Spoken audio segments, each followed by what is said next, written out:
Welcome to the bold analysis, ladies and gentlemen. I want us to look at something that most of us had been asking. Rigathi Gachagua had a broad-based interview yesterday when he was hosted, all the media stations in Mount Kenya from Kikuyu Station gave him audience so that he would explain himself on a number of issues. And it was really quite a number of Kenyans missed it because not all of us understand Kikuyu. But it took better part of this Monday just to get snippets of what Rigathi Gachagua said. So if you didn't, of course you didn't get what Rigathi said, worry not. This podcast is going to sort you.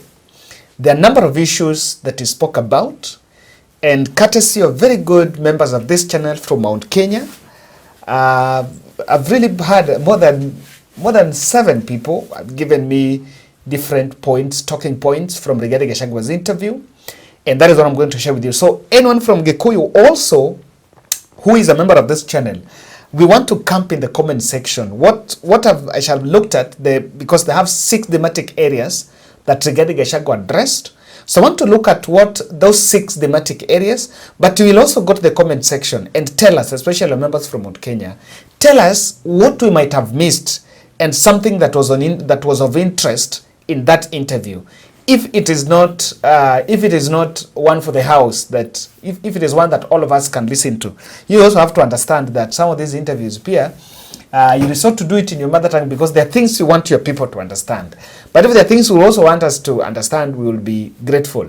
And you can tell us on this 6 thematic areas that interview really covered. So you will want to know what Rigathi Gachagua said.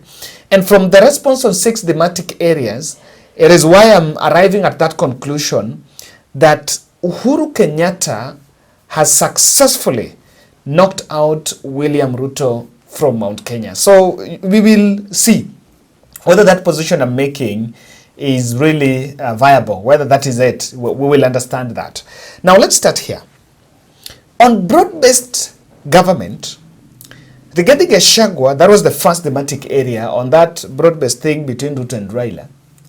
I don't know that it's broad-based, or we should not even call it broad-based. That gentleman agreement between Ruto and Raila, he's saying that immediately William Ruto and he saw a faction of Kenya Kwanza started supporting Raila Odinga for that African Union chairperson bid, he realized that these people had started talking.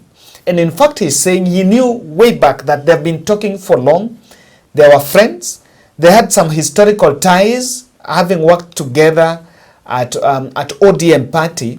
And because they're friends, despite of the political difference, there was no way he will stop friends from talking, because even politicians have friends. And so he removed all those barriers around State House. You know, those people are saying that there was barriers around State House. In fact, Rigathi was just making a political statement, but there was nothing like a barrier that Rigathi Gachagua had erected for Raila Odinga. So when he was asked about this cabinet, the cabinet picks, the new cabinet picks, this was his response, that indeed William Ruto called him.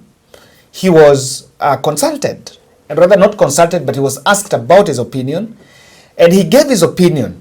But it is not true. It is not really guaranteed that the president must do what he says. So he advised the president, his advisory, but the president made the decision, of course, to appoint the ODM fellows in government.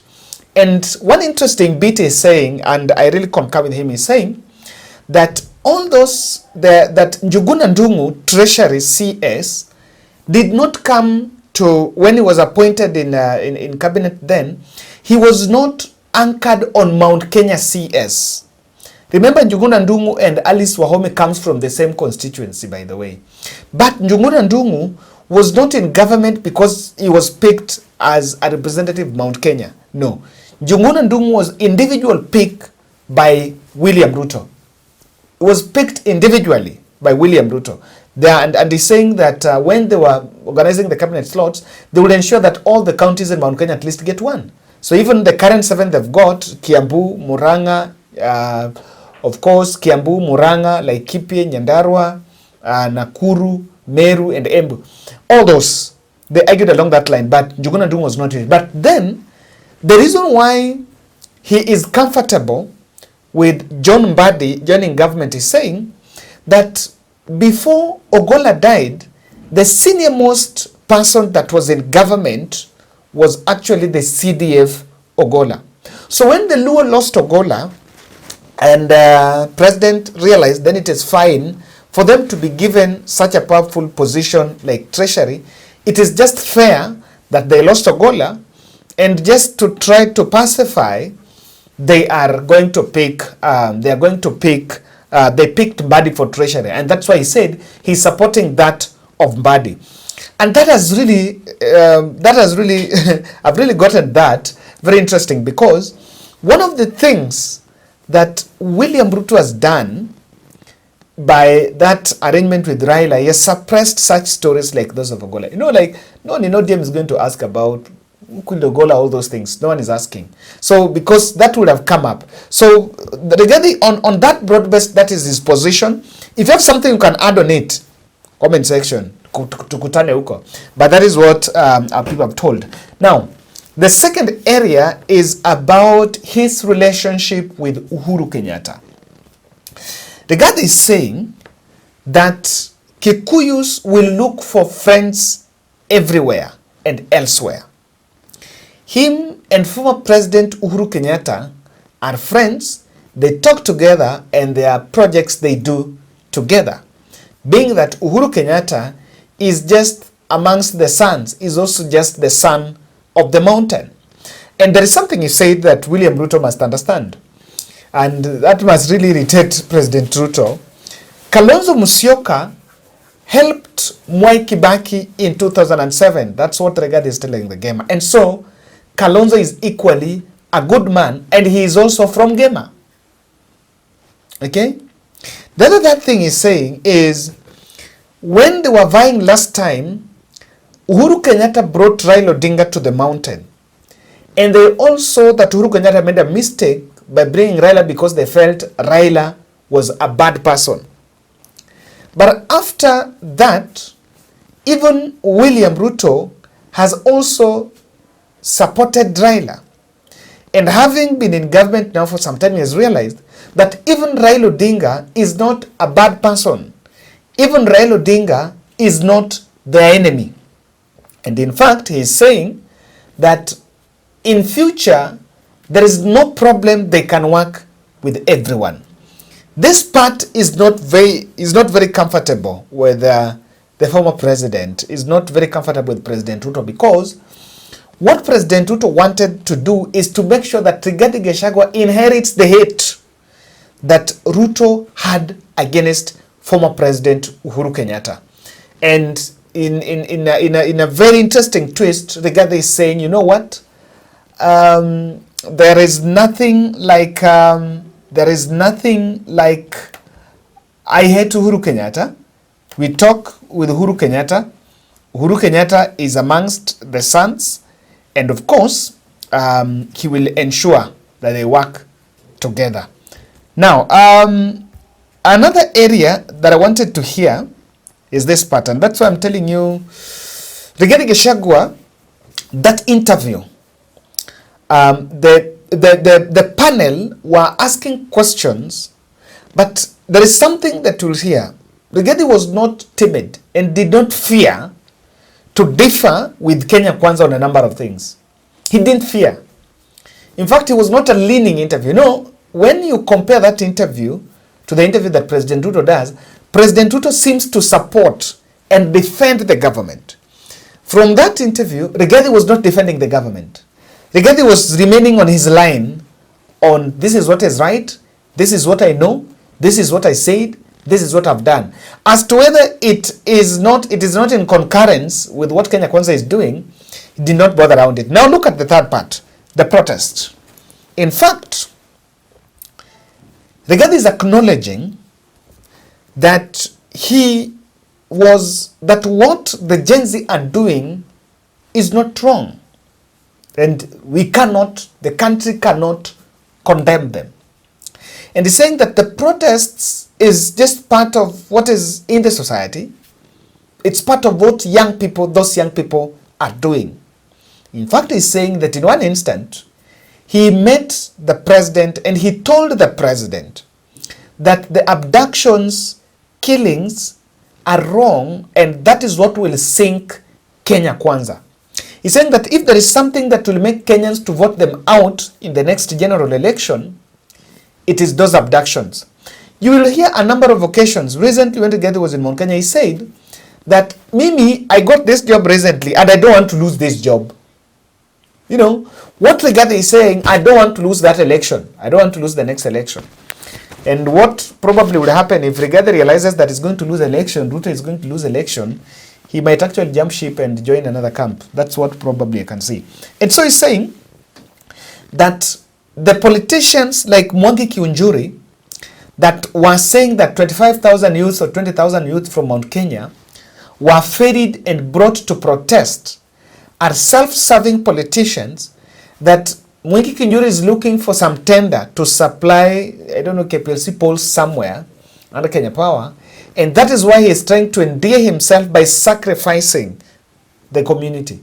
In fact, according to Rigathi, some of those vocal politicians that are against him were expecting that they will be beneficiaries from the cabinet. For example, that Mwangi Kiunjuri would actually be picked for a cabinet position. But they missed it, and they decided to attack him. And in this point, there is something interesting he said, that the arrest and intimidation, the arrest of his allies and the intimidation is part of the script just targeting him. And he's saying, telling Uhuru Kenyatta, William Ruto and the team that instead of targeting the small fish, let them go for him. In another interesting bit, Rigathi is saying that there was a DCI boss, there was a DCI, someone from the DCI, a senior person from the DCI, who was dismissed. And after he was dismissed, he absorbed that person in his circle as part of his advisors or something. And then after that, one day when that officer was going home, he was shot in the shoulder. Of course, that story never in public. I believe now that Rigathi Gachagua has relayed it. Probably now the mainstream media will pick it up and maybe then amplify that story. So Rigathi is supporting the protests. But the goons also that infiltrated is a bad thing in it. So to this extent, you know, the abductions, the arrests, and those violations and those killings were part of the strategy to suppress the Gen Z protests. But from what he's saying, that is not bit in it. Then the third thematic area was the discussion of cabinet fallout. When the impeachment story came out against Rigathi, there were a lot of stories that he disrespects the president, he's not in good terms, and this and that. Now, Rigathi is saying that impeachment is saying that it is true he's been falling out with President Ruto in cabinet. That in many instances, he raises his hand during cabinet sittings and can always raise point of objections against the president. And from this, it is very clear that probably some of William Ruto's handlers have been there. You remember during, someone even said that on finance bill, Rigathi Gachagua told President Ruto and the cabinet that this bill is unpopular. But the whole government approach had to ratify and accept what the president wanted. But Rigathi told President Ruto that that was there. From it, it's very clear that there was that issue of cabinet fallout. The other area is the story about impeachment. Now, I'm told he didn't even want to comment about the impeachment. And he's saying that the impeachment is not from William Ruto, Axis. The impeachment is just from the Mount Kenya politicians themselves who are self-serving. But he's asking a question that what should be done is the impeachment is not what someone should ask himself. What will people of the Mount Kenya, how will they react? And in fact, he's saying something that truth, and this is the truth, William Ruto and Rigathi Gachagua were elected. So he's saying that he cannot go down alone. If he has to go down, then they have to be impeached by the president. You cannot impeach the president. You cannot impeach him and leave the president. Because they are one thing. It is one ticket. And there is saying that unlike Musalia Mudavadi, who can be chased anytime. And by the way, I can say, if it was the traditional, the previous constitution, where the president would always dismiss and reshuffle vice president like cabbages in the market, then I think Rigathi Gachagua would be home now. Even this current cabinet reshuffles would have done. In fact, it's very easy. The president would have dismissed that vice president and now even picked someone else. That would have that ingekuwa sahi imefanyika. But because thanks to the new constitution, that cannot happen. So that is what Rigathi is saying, that the impeachment might not be necessarily from the president. But there are a number of people a number of politicians from Mount Kenya who are mooting that, and they feel that the president will feel happy about it. Of course, that is thriving in the hostile environment between the two. The other aspect is UDA troubles. Rigathi is saying, and is confirming what we said, he was not consulted on the decision to remove Cleophas Malala as the Secretary General of the party. Yes. So I tried asking, and someone can tell us whether Rigathi is supporting UDA in Mount Kenya. And clearly, there is a point of is not. So what is the tone? The tone of that interview in Kikuyu, Rigathi is indirectly saying something is wrong in Kenya Kwanza. And he's saying if they are not careful, then William Ruto will only serve one term. There is also another message that is deep underground lying there, is that they are not going to repeat the same mistake of 2027 of being bungled in one political party that does not belong to them. And there is a leg where Mount Kenya must negotiate with others. Instead, in fact, when they're saying Mount Kenya will look for other friends, then it seems Mount Kenya will also be another leg, another axis, another sphere of influence in the next general election. So if Mount Kenya is looking for friends, then are we seeing, what are we really expecting? So I want to interpret that interview shortly, some few interpretations that I'm making there. I can tell you, the voice of Uhuru Kenyatta, now getting that working relationship with Uhuru, with Rigathi Gachagua, is what is slowly, but of course gradually, kicking out William Ruto from the mountain. Rigathi is no longer referring to William Ruto as their kingpin, at mkubwa hao, as he used to do in 2022, or rather in 2023. He is never referring to William Ruto as that. And of course, he's speaking now the language of exclusively Mount Kenya. And you need to understand the level of, Mount Kenya have many Kikuyu stations. How that consolidation is done, that is able to get that audience and explain to them clearly. William Ruto or Rigathi Gachagua is already being, I think even the Uhuru Kenyatta camp and the team, the previous team, are already coalescing around Rigathi Gachagua as the next person, or rather the next kingpin for the mountain. And the reason why that has been done is using him, the same person, to dethrone William Ruto from the mountain. It might be too fast, but that is the dynamics of our politics. It is also true from that Rigathi interview that there is a clique of State House handlers that are very uncomfortable with the Deputy President Rigathi Gachagua. And when the DP and the team, the Major Donk and the team, were saying that there are a number of bloggers around the president that have been intimidating the Deputy President, that should be it, because he seems to see from a different script. On a number of issues, he's not in concurrence with what the Kenya Kwanza team are saying. For example, if he doesn't know about how the SG is chased, why the SG was being removed, or the grounds of he didn't know about that coup d'etat at UDA party, and all that happened. He was actually in the know. So it's very clear that the State House camp around William Ruto are already kicking out Rigathi Gachagua, and they have a very contemporary thinking that if you kick out Rigathi Gachagua, then you're able to get Western and I don't know who and who, then you're going to get second term. I want to say for a minute and interpret this. I still don't know, and I am not seeing, from what Rigathi is saying, they are trying to take Kalonzo to the mountain, number one. And number two, they are opening doors for a working relationship with Raila Odinga in future. Those are two things. Because Rigathi was keen not to antagonize Raila Odinga. He didn't attack Raila Odinga. That is why he's saying, when Mbadi was picked as the treasury, Mbadi was picked, amongst other reasons why they had to go for Mbadi, is if you look at Luo Nyanza had lost to Gola, and that was the senior most person really that was in government by that time. So them being given Mbadi, the Luo nation being given Mbadi was actually in order, and I totally agree probably. Now, if Kalonzo Musyoka will present his candidature, it will be interesting to see if Raila Odinga will say Ruto tosha. Because I don't know what Ruto should have done, will have done for Raila for these 3 years, because the last 2 years hata wajakuwa pamoja. For these 3 years, for Raila to come and say Ruto tosha.